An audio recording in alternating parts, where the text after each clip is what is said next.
Well, I want to state my biases up front. So I am a Snyder fan. So Superman by James Gunn was a little disappointing, but I will grant that Superman did many good things. There were excellent moments, and it does promise some interesting ideas. But we're here to review Fantastic Four, but comparisons are inevitable. So how did FF4? Well, like most people, I will join the consensus. This is probably the best FF film, but the other ones were kind of not that good. So there you are. And this is much better than Superman, but it has a lot of Superman problems. So getting the good stuff out of the way. Cast performances, for the most part, excellent. Few dodgy moments, but eh. And the score, yes, the music, very well done. Superman music was like, it's okay. And then we get the production design. That's probably the best part. So yeah, the world, the retro thing, a lot of Kirby. There's a lot of references to Kirby, which I appreciated. So the look and feel, and just like the thing in a big sweater. So really good, delicious stuff. But that said, good costumes and all that. Um, oh yeah, the first 30 minutes, like with Superman, Superman actually has a pretty good like first hour, but then it starts to decline. This one had a very strong like 22 minutes, and then it gets very less interesting as it goes along. And people will differ. I think Galactus here is kind of pathetic. Like he looks good, and what they do early on is like very impressive. Like, oh, okay, it seems like we're getting classic Galactus, very powerful, very strong, very intimidating. But then they start doing things so it's like, oh, okay. And they do change a lot from the comics. Now, I am a Fantastic Four fan. I've not read all the comics, but I've read a huge amount. So I think for the most part, they did okay. They do try to have references. More or less, the characters are recognizable, but like the Silver Surfer changing the gender and all that is the beginning. They are changing some things very radically. And there's a lot missing. There's a lot missing from the trailers. It does feel like a whole section of the film is gone, and it's a little confusing. So, yeah, when it comes to the main story with Galactus and Silver Surfer, there are some impressive sequences. So, visually, this looks much better than most Marvel films. So, visually, this is one of the strongest MCU films. It does have a consistent tone, and the jokes make sense. They're appropriate to the situation.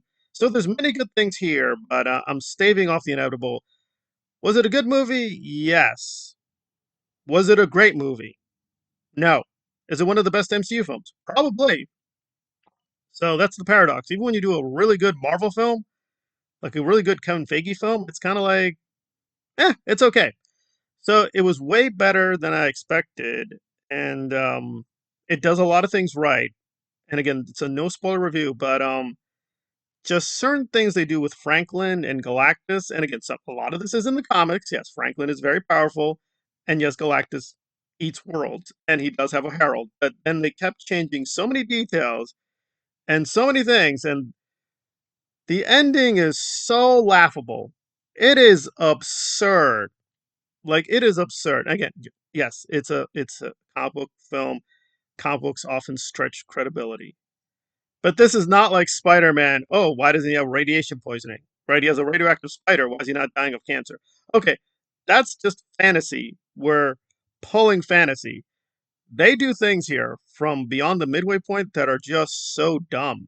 They're like, this isn't Fantastic Four. It's the opposite. They actually make things less fantastic.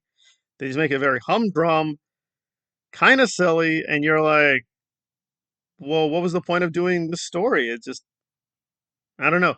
Like, again, I'm not going to give details, but Galactus is defeated so easily. It's ridiculous. I mean, the Silver Surfer arguably created more problems for them. So, yeah, and again, they just do certain things, and I get it. I understand that for this plot, they sped through certain moments in the Fantastic Four life, but by doing that, it kind of diminishes the story. So Superman had a really flawed, disjointed story.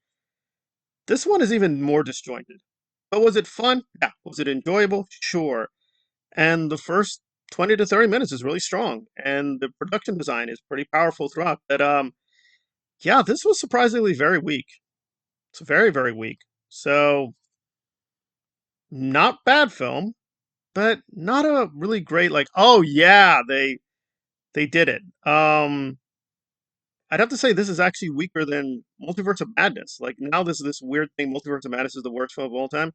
No, Multiverse of Madness has many problems, but the consistent issue, like Wanda's a threat, she's killing people and she's really threatening, that's there.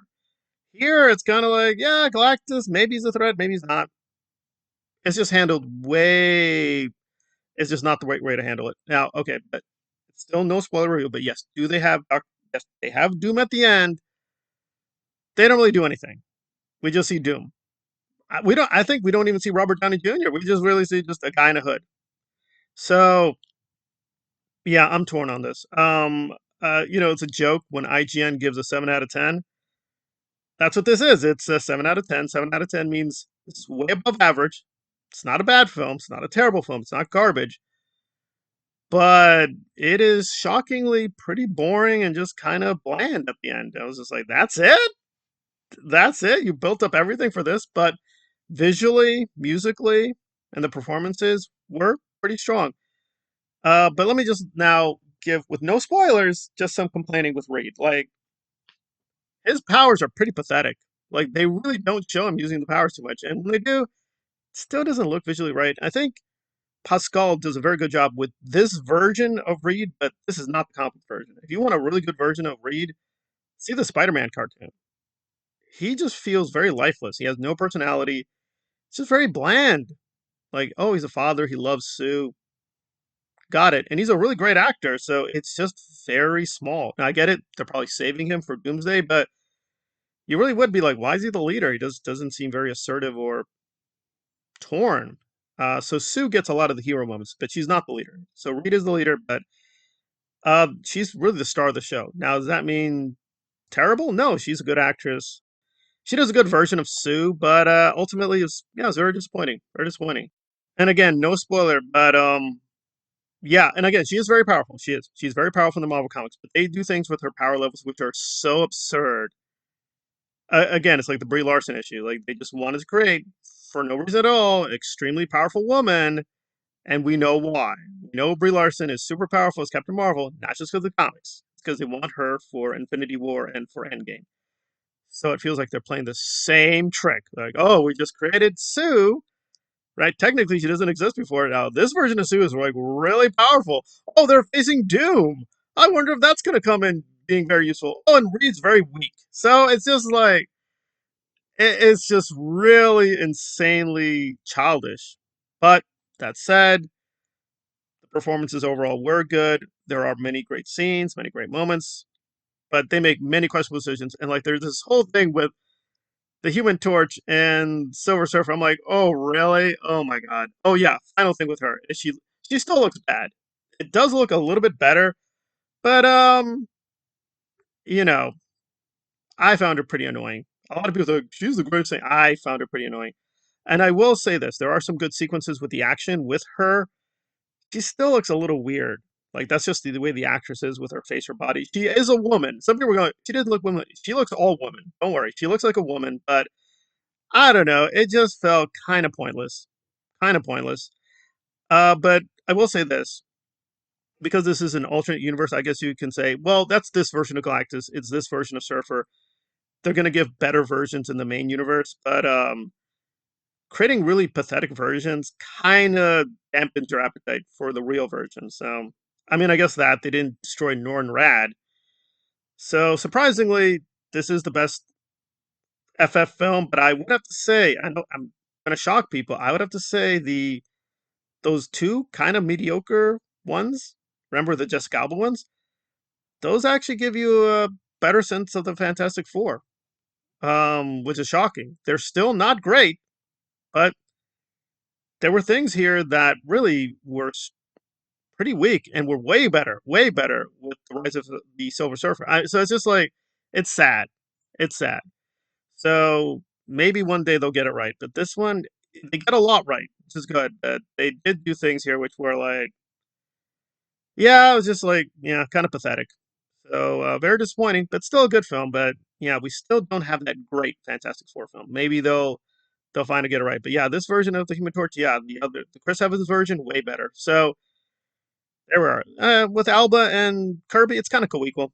You could flip a dime, but same thing with Reed. It's like that version of Reed wasn't that great either. So, but he had more flavor. He had a little more personality. So, yeah, this is a very disjointed, uneven film, but it's worth seeing. It's worth paying for, worth supporting. But it's probably one of the best Marvel films. But it just shows Marvel at its best still needs a lot of work. Still needs a lot of work.